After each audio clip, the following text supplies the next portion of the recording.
안녕하세요. 원가비입니다. 이번 녹화 방송은 정보에 관해서 조금 행설수설해 보겠습니다. 제 과거 주식을 처음 시작할 시기부터 잠깐 얘기를 해드리자면은 제가 대기업을 그만두고 장사를 하려고 이제 자금을 한 1억 가까이, 그 당시는 아파트 한 채, 대구시의 아파트 한 채가 넘는 돈이죠. 30평 아파트 한 채 넘는 돈인데 그걸 마련하고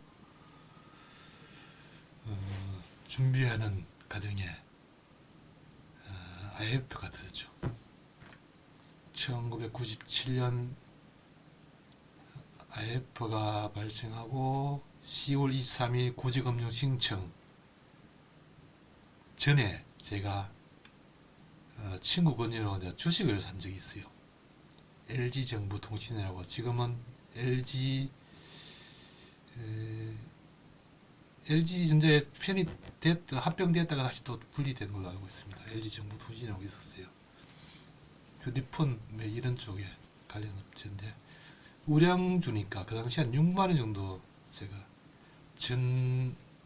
현재 있는 자금을 전액 한 6만 2, 3천 정도에 다 사는 걸로 기억합니다. 구제금융 신청하고 와서 대부분 이제 구제금융 신청했으니까 주식 빠진 거 모르겠지 이런 생각하고 했는데 그 다음부터 뭐 그정 내리꽂았죠. 주식이 폭락이 왔습니다. 다행히 LG정보통신은 그래도 우량주라 가지고 크게 많이 내리지는 않았습니다. 4만 원 정도까지 내렸는데 12월 크리스마스 전날까지 이제 그날이 바닥인데 워낙 그 막 공포심이, 시장의 공포심이 온갖 뉴스에 도배되고 막 공포심 때문에 손절을 했어요. 4만 원에. 바로 전날 사면 한 12월 한 중순쯤에 손절하고 이제 다른 종목 뭐 살려고 하다가 그걸 다시 또 제가 LG에 근무했으니까 또 LG 관련 주에 또 미련이 있어가지고 LG전자를 13,000원 정도에 제가 산 걸로 기억하는데 다시 샀다가 수익을 깨냈 정도 10% 정도 내고 바로 또 청산해버렸죠. 그죠? 그러고서 뭐 해가 바뀌고 나서 주식이 또 300포인트 대에서 좀 500포인트대로 급등을 했는 기억이 납니다. 하여튼 그때 대형주는 그렇게 상승 안 주고 뭐 어떤 부실주 이런 것들이 뭐 난리를 치는 이런 적이었죠. 많이 빠지기도 했고 또 반등도 크게 주고 뭐 이렇게 여러 우여곡절을 거쳤는데 해가 바뀌고 나니까 제 제자의 돈이 뭐 이것저것 또 초기에 불안해서 팔고 또 기대 심리로 샀다가 또 불안하니까 또 팔고 막 이런 과정에서 손실을 많이 입었습니다. 계좌에 한 2, 3천만 원밖에 안 남았습니다. 한 6개월 만에.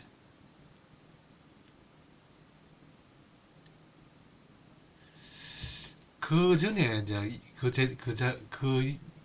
6개월 2, 3천 되기 전에 한 제자에 한 6, 5, 6천 정도 있을 때인데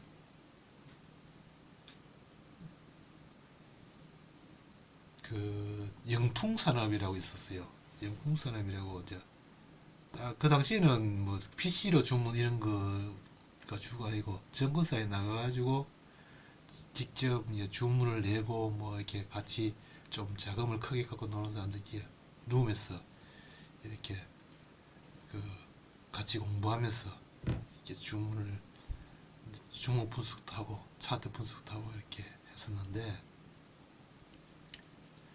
그거 제 남대로 그때는 한 1억 가까이 자금이 있었으니까 큰 수축이 어느 정도 들었죠. 룸에 들어가서 이제 같이 얘기하고 이렇게 했는데 그때 홍산업이 상한가 직전에 딱 이제 딱 그 주문을 넣어가지고 샀는데 사자마자 뭐 한 5%더 추가로 그 당시 상한가 13%였는가 이랬었죠. 지금은 상한가 폭이 30%지만 상한가 사고 한 5% 정도 올랐습니다. 상한가 가고 문을 닫았죠. 이제 더 이상 주문이 안 되고.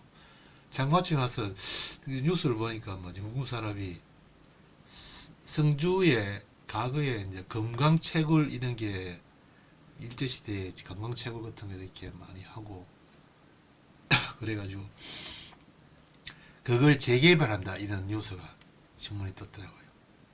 금강채굴 오랫동안 채굴 안 하던 폐광을 다시 개발해가지고 뭐 금강채굴을 한다 뭐 이런 뉴스가 신문에 떴더라.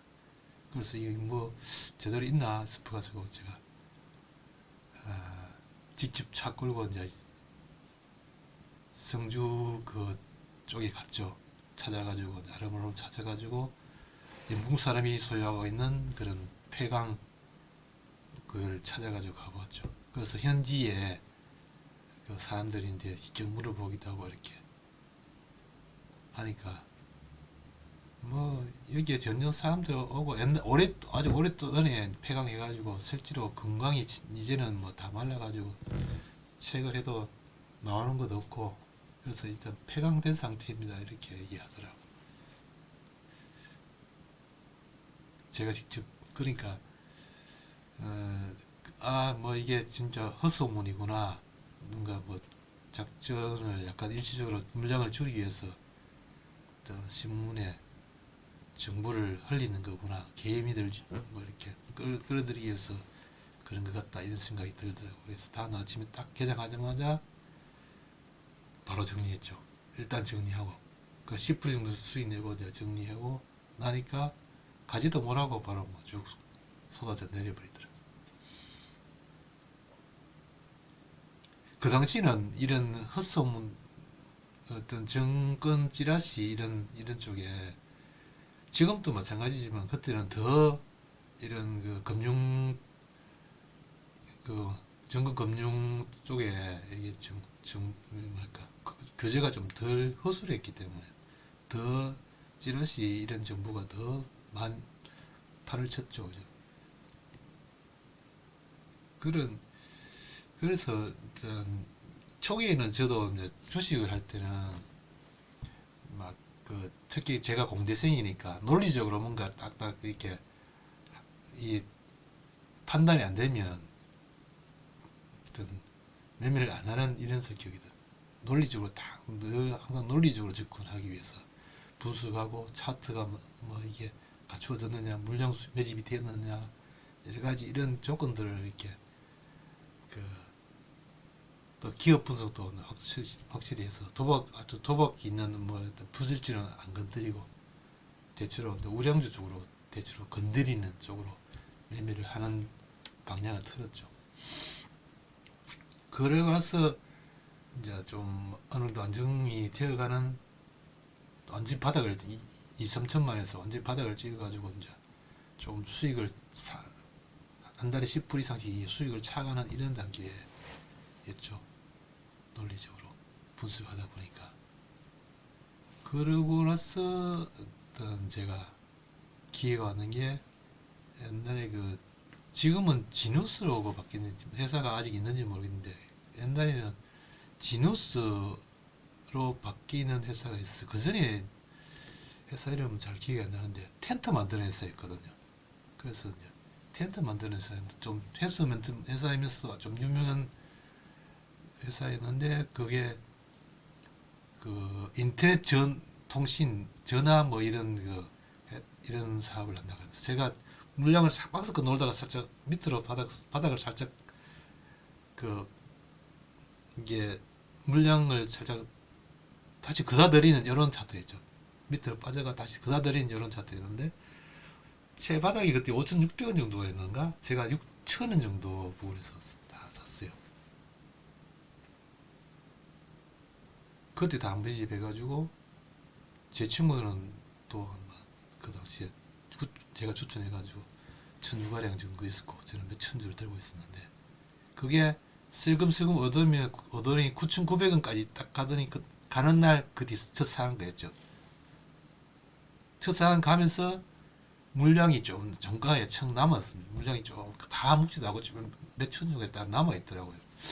다음날 의회대나 이렇게 좀 판단하고 고민하고 있는 찰나에 다음날 아침에 딱 개장하자마자 상한가를 바로 점상을 날렸어요. 점상. 그게 이틀째 점상인. 그러고 계속 점상을 29일간 날렸습니다. 29일. 한 4만 원 정도에서 물량이 한번 탁 터졌어요. 팔라 하다가 또 기다리겠죠.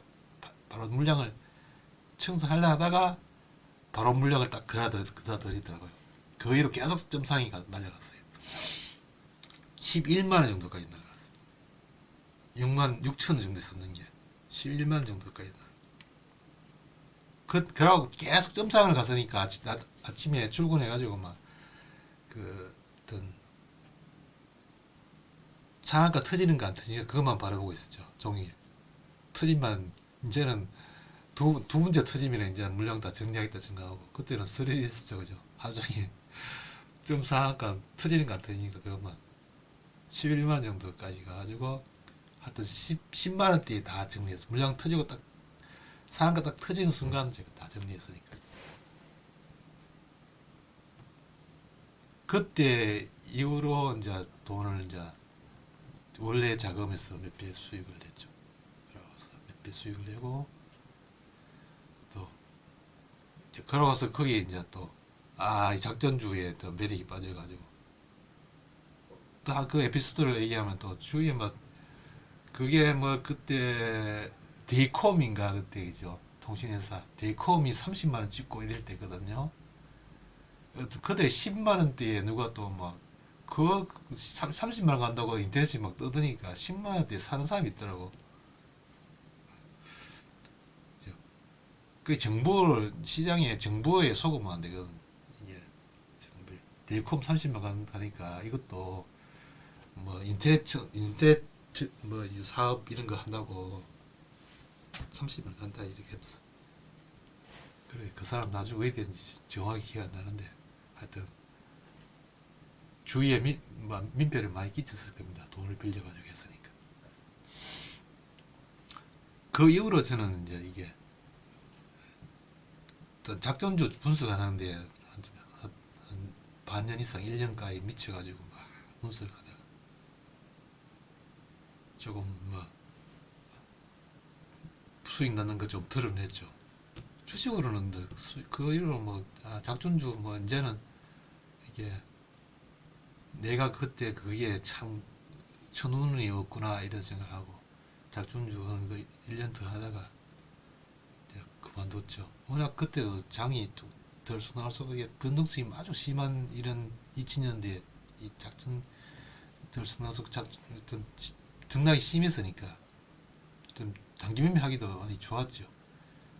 그 당시에 뭐 저도 당시에 컴퓨터 130만 원짜리 모니터 뭐 60만 원짜리 100만 원짜리 이런 거 장만하면 지금 돈으로 치면 거의 컴퓨터가 뭐 그 당시 한 200만 원 컴퓨터 모니터 한 대가 200만 원 정도 들어갔으면 두 대 샀으니까 400만 그 당시 400만 원 돈 같으면 지금은 1,200만 넘는 돈이 한 2천만 원 정도 되는 돈 완전 서브급 있죠. 그죠?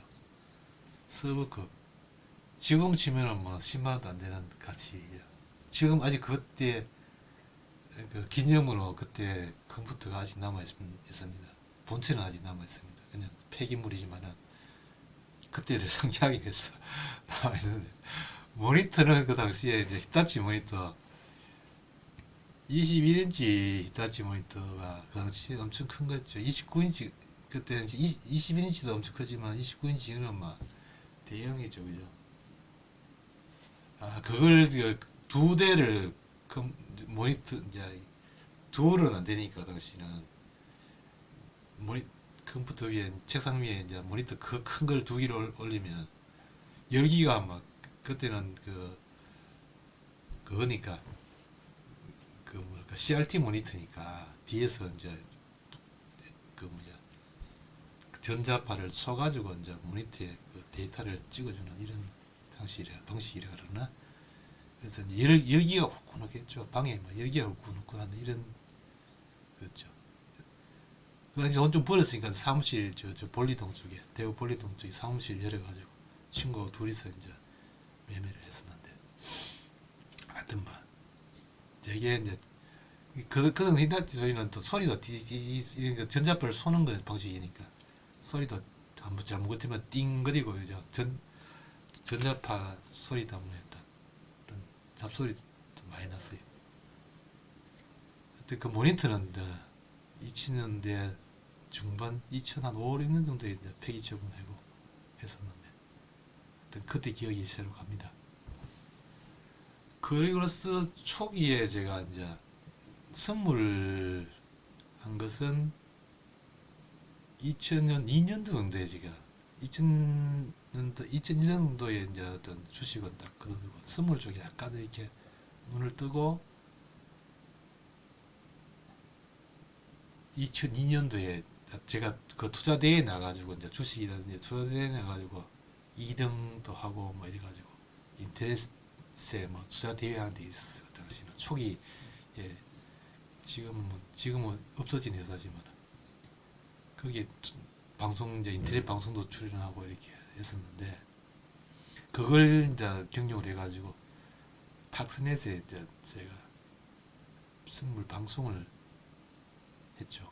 아주 초기 멤버입니다. 저하고 라이브 방송한 사람은 저하고 일목산인이라는 분이 있었어요. 일목산인.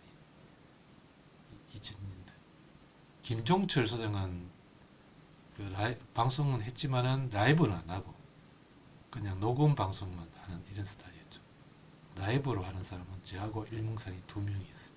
실제로 차트 방송 창 열어가지고 주문하고 뭐 이렇게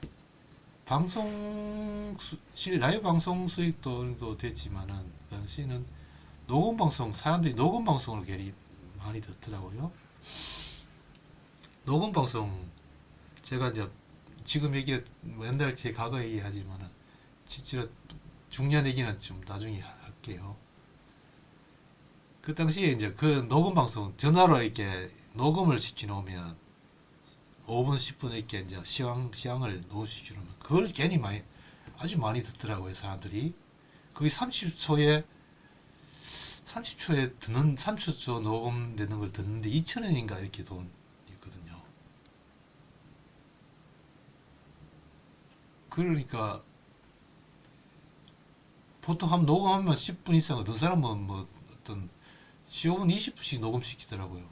그럼 뭐 개인들 돈 장난 아니죠. 한 번 녹음하면 기본적으로 뭐 한 2만 이상씩 날라가니까 그걸 듣더라고요.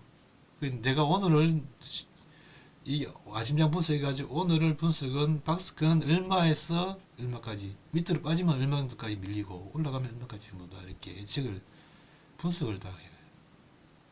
하면은 강씨 전 되게 저도 뭐 젊은 시절 사표 했으니까 잘 맞더라고요. 이게 또 확률상 박스권 그리면, 그래서 제가 박스 에너지 분석 이론, 그때 그 당시에 이제 제가 막 처음으로 박스 에너지 분석 이론에 의해서 뭐 이렇게 녹음을 하고 이렇게 했었어요. 그게 녹음 매출만 한 700만 원까지 한 달 매출이 700만 원 정도 나왔어요. 6만, 뭐 그때 좀 듣는 그 녹음 시간이 6만 초가 넘는 이런 정도였으니까 제인디 들어온 수익 600만 원 정도 있었어요. 그리고 라이브 방송도 있었죠. 그 당시 한 달 1,000만 원 수익 같으면 굉장히 큰 돈이었죠. 굉장히 큰 돈이었습니다. 지금으로 치면은 그 당시에 대기업 2000년대 초반에 대리용 월급이 150만 원 정도 안 될 정도였으니까 과장도 뭐 300만 원 정도 돼요. 그러니까 임원급이었죠. 임원급 월급 1억 한 달에 1,000만 원 이상 되면 굉장히, 그때는 이제 초기 단계에서 사람들이 라이브 방송은 부담이 되니까, 왜냐면 스트레스도 굉장히 많이 받고 집중력 아주 그 당시 뭐 40, 30대 초반이니까 또 머리도 어느 정도 팍팍 돌아가고 집중력도 좋고 뭐 이런 상태였으니까 좀. 그런데 스트레스가 장난이 아니거든. 제가 1년 정도 가까이 하면서 스트레스가 장난이 아니야. 살이 엄청 찌고 30대 중반에 어때요? 뭐 몸무게 90 넘어가 버리고 그러던 차에 제가 또 운동차만 이제 같이 있던 분하고 이제 등반을 하다가 내려오면서 너무 충격에 하체에 충격을 받았는 거예요. 그러면서 허리가 나가버렸죠. 걷지를 못했어요. 거의 막 이게 일어서지를 자체를 못했으니까 은근근근 기고 이렇게 했어요. 그래도 방송을 해야 되니까 반 누워서 이렇게 방송하기라 뭐 이렇게 하다가 도저히 안 돼가지고 방송을 이제 접었죠. 이게 허리가 막 그러고 나서 고생을 상당히 많이 했죠. 그래도 젊으니까 회복이 되더라고요. 이게 이제 수술은 안 했지만은 이제 뭐 철봉이 매달리고 뭐 온갖 일을 하면서 이제 오랫동안 고생을 했는데 일단 제가 뭐 이야기가 약간 옆으로 샜는데 정보라는 게 이게 우리가 아는 이게 받아보는 정보가 그죠? 진짜 그게 어떤 의도인지 누군가 의도주고 흘려낸 시장에 뿌린 정보인지 찐카인지 그거는 우리가 정말 어렵습니다. 그죠? 무려 삼성전자라든지 뭐 이런 거는 대형주 블루칩이 가는 정보는 시장에 크게 잘 영향을 안 미치죠. 아주 장기적으로 보석으로 이렇게 차트를 보고 수급에 의한 거니까 장기적으로 보석으로 수급에 의해서 잘 보유할 시기 정리하고 쉬어야 될 시기 이런 걸 찾으면 되는데 소형주들은 각종 시장의 쭈라시들이 엄청 난무합니다. 그렇게 탁존주 이런 테마주 이런 쪽에 건드릴 때는 대장주가 뭔지 그죠? 테마주에 걸렸으면 대장주가 뭔지 좀 고점에서도 대장주를 따라가야거든요. 그런 것들을 잘 판단해야 돼요. 보통 일이 아니죠, 그죠? 장 끝나고 나서 이렇게 종목 검색을 뭐 전부 다 하고 그냥 뭐 거의 코스닥하고 다 합쳐서 1000개, 그 당시는 1000개까지 됐으니까 1000개 되는 종목 다 전부 다 검색을 하고 차트가 마음에 1차 마음에 들고 일봉, 주봉, 월봉까지 다 같이 보고 그죠? 일일이 종목을 몇십 개 뽑아가지고 다시 또 그 종목을 정보 검색 테마주 걸리는지 아닌지 뭐 이런 거 다 분석하고 그런 작업을 했었는데 그 차트 결국은 우리가 개인들이 시장에서 얻어내는 정보들은 후행성이거든요. 후행성. 꼭지에 물리지 않는 이런 매매를 부단히 노력해야 되거든요. 잘못 물려버리면 회복할 수 없기 때문에 그것도 한 종목이 못 빠지지 않는 이런 방법. 항상 나라 닮아가지고 한 종목에 리스크가 하더라도 다른 쪽이 내가 판단해서 한 7할, 8할 정도는 다 맞다. 그러면 한 종목에 몰빵해가지고 틀린 30%에 들어가 버리면 데미지가 크니까 항상 분할죠. 종목을 나눠서 담는 이런 방법을 택했죠. 그래도 수익 내기가 쉽거든. 사람은 손실에 대한 공포도 있지만은 수익에 대한 이런 공포심도 있거든요. 왜냐면 이게 이걸 이제 수익 나는 걸 냉정하게 목표치까지 자기가 더 생각한 목표치 그걸 잘 끌고 가는 이것도 굉장히 중요하거든요. 중간에 바로 일직선으로 쫙 올라가면 좋은데 항상 오르락내리락 하면서 그죠. 뭐 어떤 데는 뭐 그게 힙소를 크게 안 주면서 올라갈 때도 있지만은 한 번씩 힙소를 뭐 0.5포인트 이상씩 힙소를 푹푹 주면서 스물 같은 경우는 0.5포인트 정도씩 힙소를 푹푹 주면서 가기 때문에 그걸 건드리는 어떤 내공도 상당히 중요합니다. 매매에서는. 그러니 우리는 주식에서 그 어떤 각종 정보가 막 난무하기 때문에 그 냉정하게 걸러가지고 스스로 냉정해 질 수 있는 그런 그 방법은 주식에서는 거래량과 차트가 없거든요. 우리는 우리가 받아버린 정보는 내부자 거래를 하지 않는 한은 우리가 알 수 없다. 작전주에 내가 발을 담그지 작전주의 한 멤버로서 내가 발을 담그지 않는 한은 그걸 정확하게 알 수 없기 때문에 오직 우리가 개인들이 믿는 것은 차트와 주식의 거래량, 주식이라면 그것으로 봅니다. 그러면 선물은 무엇인가? 선물은 저도 선물을 저는 주식이 전공이었지만 초기 박선혜씨 방송할 때 주식이 전공이었지만은 주식 방송을 하다가 주식이 방송하는 사람은 워낙 굉장한 사람이 많았었어요. 그 당시에 주식 방송하는 사람 워낙 많아가지고 내가 거기에 들어가지고 다시 또 어떤 발판을 잡아가지고 그 하기 좀 그렇다 해가지고 좀 선물 쪽으로 돌렸죠. 선물로 하겠다. 그래서 이제 제 필명이 닥터 스톡이 있는데도 불구하고 어떤 선물로 방송을 했었죠. 선물 방송하니까 어떤 불모지 어떤 아주 이제 시장이 아주 활성화된 건 아니면서 아주 이 당시에는 그 선물의 직진성도 좋고 이렇게 막 이게 좀 지금처럼 이렇게 뭐랄까 힙소도 크게 안 주고 마치 한번 방향이 정해지면 일직선으로 쫙쫙 날아가는 이런 성격이 있었어요. 초기에 뭐 항생이나 뭐 이렇게 나스닥처럼 어떤 매매하기도 좀 좋은 면도 있었어요. 그래서 어떤 그 시기에 제가 방송을 했는 듯하고 이제 점점 시장 참여자들이 개인들이 늘어나고 또 옵션에 개인 참여자들 많이 늘어나면서 이게 점점점 사람들이 더 잘하기 위해서 보다 정확하게 잘하기 위해서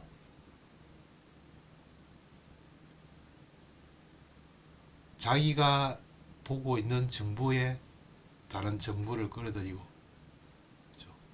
예를 들면 차트 위에다가 옵션 차트도 보고 옵션 정보 뭐 어떤 기관의 투자자의 포지션 외국인들의 포지션 그리고 누적적으로 산출해 가지고 데이터가 어떤지 그리고 시가총액 상위순 한 50개 종목을 머릿속에 다 넣어놓습니다. 차트 딱 모니터 그때 당시에 엄청 앞에 벽에다가 모니터 뭐 한 6개 이상 박아놓고 그죠. 이게 뭐 시가총액 상위순으로 차트 다 떼어놓고 어떤 정보가 막 머릿수가 터질 정도로 여러 가지 정보를 같이 이렇게 보고 내가 판단을 할 수 있다고 생각했죠. 그리고 또 엑셀로 막 어떤 이게 데이터를 막 뽑아내는 이런 방법을 써가지고 시가총액 상위순으로 이렇게 데이터를 분석해가지고 삼성전자가 시장에 미치는 영향이 얼마고 업종 지수별로 뭐 차트를 보고 거행주가 시장에 미치는 영향이 얼마, 소형주가 얼마, 지금 지도주가 뭐다, 뭐 이런 걸 다 어떤 판단을 같이 하면서 선물을 내 방향성을 찾으려고 노력하는 과정이 있었습니다. 그런데 그런 정보가 워낙 많을수록 사람의 머리는 판단하는 게 한계가 있거든요. 이게 정보가 너무 많으면은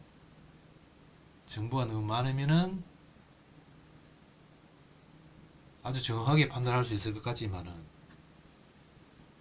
정보가 많으면 오히려 독이 된다는 거죠. 오히려 독이 된다. 일단 차트를 한번 볼까요? 정보가 많으면 우리는 어떤 이런 애가 맞는지 모르겠는데 우리가 일상생활을 하다가 머리가 하여튼 뭐 어떤 문제가 머리가 막 복잡하고 막 이렇게 뭔가를 해결해야 되는데 지금 뭐 문제가 막 이것저것 뒤지박죽이 돼가지고 뭐부터 해야 될지 모르는 상황 있잖아요. 그러면 정리를 쫙 해보면 순서대로 이게 좀 문제가 좀 큰 거 순으로 해가지고 정리를 해가지고 하다 보면 한 10가지 정도 나온다. 이거 다 해결해야 되는데 그러면 그 중에 한 3가지, 4가지 정도만 이렇게 문제를 딱 해결해버리면 나머지는 별거 아니거든요. 한 3가지 정도. 거의 한 3가지 정도가 거의 뭐, 어떤 내 머리를 아주 복잡하게 만드는 것에 한 70%를 차지한다. 이렇게 보면 돼요. 큰 건 먼저 하나 해결해버리고, 두 번째 이렇게 해결해버리고, 세 번째 해결해버리고, 문제 거의 다 나머지는 뭐, 작다한 거, 그 중요한 거 아니거든요. 또, 뭐, 예를 들면 뭐, 그, 개수대에 설거지 할 게 엄청 많다. 야. 막 수저부터 해가지고 작은 그릇, 큰 그릇, 뭐, 냄비, 뭐, 이렇게 프라이팬이 막 엉켜져 있을 때, 아, 이 뭐부터 설거지 해야 될지 모르잖아. 그럼 큰 거, 후라이팬, 뭐, 냄비야. 후라이팬이나 냄비나, 뭐, 그죠. 이 큰 거 몇 개 딱 하고 나면 나머지는 좀 작은 거잖아. 그죠. 문제, 작은 것도 하면 큰 거부터 해가지고 걷어내놓고 작은 것부터 하면은 쉽죠. 그것처럼 정보도 우리가 많은 정보를 막 한꺼번에 그걸 네탈 넣어가지고 분석해가지고 시장에 접근하려 그러면은 큰 방향, 뭐 큰 방향은 이게 좀 분석이 될 수도 있어요. 그러나 그걸 정확한 자리, 방향성 이걸 잡아내기가 힘들죠. 우리는 정확하게 들어가야 되니까. 왜냐하면은 경쟁이 있는 가능한 한 2틱, 3틱 안에 오차 범위 안에서 우리가 진입을 해야 반대 틀렸을 그게 판단이 틀렸을 때도 손실이 크지 않거다는 거죠. 크다기 빠져나가기도 좋은 자리 크게 손실을 안 주고 빠져나올 수가 있는 그런 자리가 돼야 됩니다. 매수는 지지선이 있는 자리에서 들어가고 거기서 한두 티 오차가 나오더라도 경쟁이 있기 때문에 그런 자리에 노려야 된다. 매도는 저항선 자리에 딱딱 들어가야 약간 오차가 나오더라도 다시 손실을 크게 안 주고 빠져나오거나 그 자리 돌아온다는 거죠. 그런 자리 늘 노려야 된다. 그걸 습관화 시켜야 되는 거죠. 그런데 큰 정보 뭉긋거리 가지고 이런 큰 방향성만 이렇게 하다 보면은 그러다 보면은 우리가 진입 자리를 제대로 못 잡고 또 오차가 크기 때문에 0.5포인트, 1포인트 정도의 일시적인 손실을 견뎌야 되는 거죠. 그러다 보면 그 손실이 더 커져 버릴 수도 있고 그렇기 때문에 어떤 큰 흐름은 비슷하게 목표질이 왔다, 비슷하게 상투자리 왔다, 비슷하게 밑자리 왔다 이런 자리에서 그런 걸 이 차트에서 분석을 하고 그죠? 분석을 하고 그리고 이제 다음에 미시한 자리는 그 이제 112 차트로 일단 보자는 거죠. 정보가 너무 많으면은 머리가 복잡하고 내가 빨리 판단할 수 있을 수가 없습니다. 아주 젊고 머리가 빨리 돌아가고 순발력이 빠를 때는 가능할지 모르겠는데 어느 정도 40 파생하는 사람 대부분 다 40대입니다. 40대도 잘 없어요. 40대도 뭐 30대는 이제까지 거의 못 봤어요. 몇 명 못 봤어요. 전화 오시는 분 중에 30대 거의 없어요. 40대는 어느 정도 있고 대부분 50대, 60대입니다. 나이가 들면 자기도 모르게 순발력도 넣고 생각이 많아지고 이제는 또 안정감을 찾아야 되니까 손이 짧아집니다. 그죠? 반드시 수익 대부분 다 반드시 수익을 내야 된다는 이런 절박감이 있기 때문에, 절박한 심정이 있기 때문에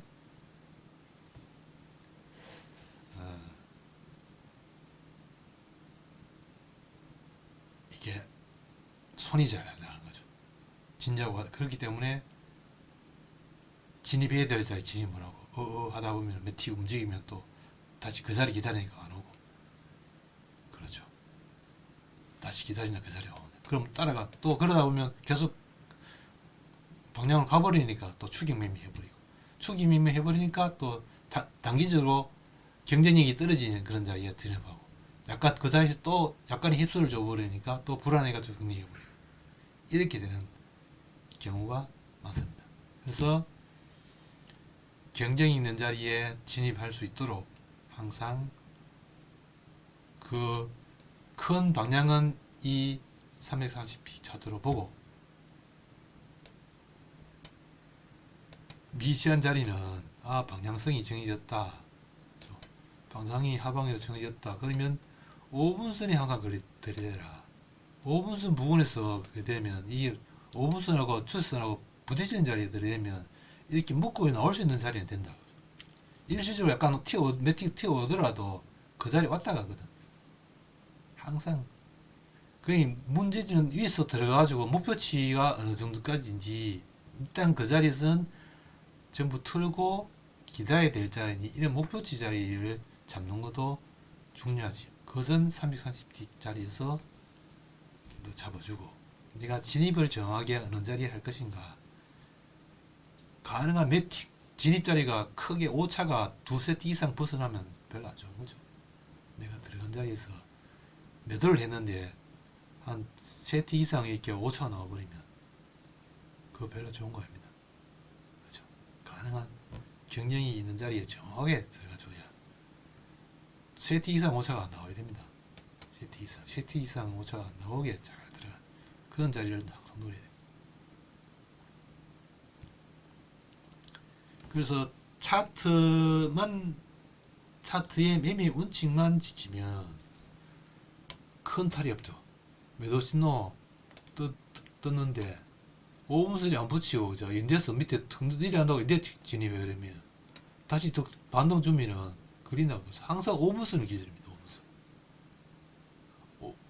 5분선이 우선입니다. 5분선하고 추세선하고 겹치지면 더 좋고, 그럼 여기에 들어가면 기다렸다가 여기에 들어가니까, 그렇죠? 일시적으로 한 매틱이 올라도 밀어 그 자리에 오잖아. 빠져가지고 다시 튀어올 때 5분선하고 추세선하고 겹쳐지는 이런 자리에 들어가야 된다. 5분선하고 추세선하고 겹쳐지는 자리에 들어가면 좋고, 그리고 5분선과 추세선이 벌려져 있을 때는, 벌려져 있었다 이렇게 공간이 나왔을 때는 5분선이 우선이다. 5분선이 우선이다. 그렇죠? 그렇게 생각하시면 됩니다. 그러면 일단 쉽잖아. 판단하기 쉽죠, 그죠? 자, 한번 봅시다. 정보가 너무 많으면 힘들다 하겠죠. 정보가 너무 많으면 우리는 머리가 복잡해지기 때문에 힘들다. 추세 구간만 가능하면 매매하다. 초기에 진작에 막 급하게 움직일 때는 막 하지 말고 추세 올라타가지고 5분선으로 지치자 이런 자리죠. 이런 자리 들어가야 된다. 한번 이게 이어서 크로스업 돼가지고 그죠? 추세가 탔잖아. 그러면 그래서 여기서 보시면은 이런 데서는 가능한 매매하지 말고, 이런 데서 추세선 이런 겹쳐지는 자리 반드시 들어가줘야 된다. 추세선하고 5분선 겹쳐지는 이런 자리. 그래서 여기서 크로스업 됐잖아. 그러면 여기 이만큼의 물량을 안고 물량을 담고 이제 세력들이 물량을 담았잖아. 그러면 그쯤 바로 팍 찍고 여기 내려오진 않아요. 여기 팍 찍고 쭉 내려오진 않아요. 물량을 담고 이만큼 물량을 담고 올라왔는데 그리 올라오겠어요? 그러면 여기서도 크로스업 됐고 조정을 깊이 안 줄 가능성이 있다는 거죠. 그러면 위로 올라타는 매수로 공격을 해주는 일단 여전히 좋습니다. 여기 오지 않는 한은 그럼 올라타 이런 자리 반드시 들어줘야 된다고 그래요. 물론 여기서 들어가지고 물렸다 치더라도 이거 밑에 깨지 않는다는데 버텨주는 게 원칙입니다. 자, 그게 올라가니까 인데야 뭐 올라타가 추가 진입하는 거죠. 이런 거 추가 진입 목표. 아, 이놈들이 여기까지는 찍겠구나 이렇게 하는 거죠. 이런 부분에서 이제 올칭 해주고 있다. 기다려 보여주는 거죠. 이런 부분에서 물량 밑에서 물량들을 잘 담아서 올라가는 거기 때문에 거량이 그 세력들이 고점에서도 물량을 거량을 그 뭐야 어느 정도 만들어야 다시 또 방향성을 트는 거기 때문에 그렇다는 거죠. 일단 그래서 거리양 대칭을 일단 생각해보고 한번 이런 추세를 탔으면은 하여튼 조정을 깊이 나올 것인지 바로 갈 것인지 이런 걸 판단해가지고 방향을 잡아가는 그런 걸 생각해야 된다. 그렇죠? 그리고 한번 추세가 꽝 터지면은 첫 번째 추세 신호 이런 것들 때는 패스해줘야 됩니다. 바로 잘 안 가요. 이 차트 이 거리양 왔다 갔다 이렇게 나올 때는 확실히 올라탈 때 그때 매수를 하거나, 그죠? 그럼 계속 이게 못 올라 이런 고점은 못 올리잖아요. 이런 이거는 한 번 더 내릴 가능성이 높다. 그렇게 보시면 됩니다. 대지를 한 번 더 내리죠. 한번 내렸다 힙소를 이렇게 거량을 밑에 힙소를 한번 주고 다시 올리죠. 그죠? 그래 보면 여기는 보면 박스 에너지 부서지는 요게 박스끈만큼 대체로 이렇게 박스끈만큼 내리는 요 박스끈만큼 요 박스끈을 한 번 더 힙소를 주는 이런 만들죠. 위에서 만든 그 박스끈의 에너지만큼 그거는 힙소고 여기서 완전히 이 단계에서 완전히 벗어나면 이러면 이제는 신바닥 쪽으로 간다는 거죠. 그런데 이 자리는 보면 330D 차트 보면 강한 지지가 될 수 있는 자리죠. 이게 요 밑에 한두 뒤 밑에가 P-1 자리니까 지지가 될 수 있는 자리였죠. 일단 그걸 이제 큰 그림은 330씩 보고 판단하시고 다시 또 올라가니까 이거 올라가니까 힙소구나, 힙소일 가능성이 없다 이렇게 생각하시부터 매수 공격을 해주거나 이렇게. 그래서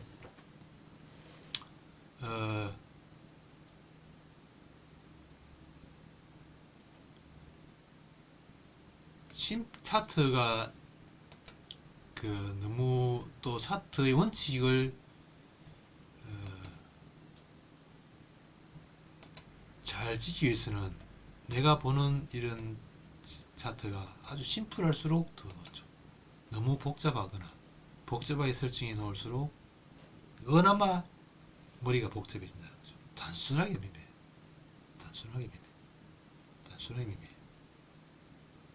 접근한다. 단순하게 접근하면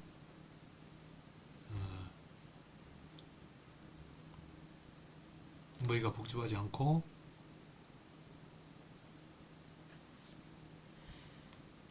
내가 판단했는지 진입했는데 판단이 옳았는지 틀린지를 빨리 판단할 수 있죠. 왜냐면 내가 진입했으면 내가 이 원칙으로 진입했는데 틀리면 빠져나와야지. 그렇죠? 그 원칙을 차트가 그 원칙을 정확하게 지킬 수 있도록 만들어졌다. 그렇죠? 그래서 차트는 제가 지금 회원들인데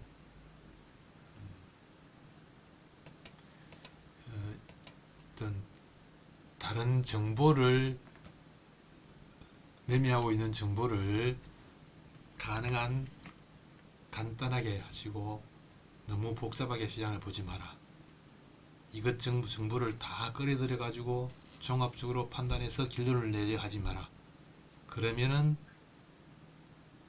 진입이 안 됩니다.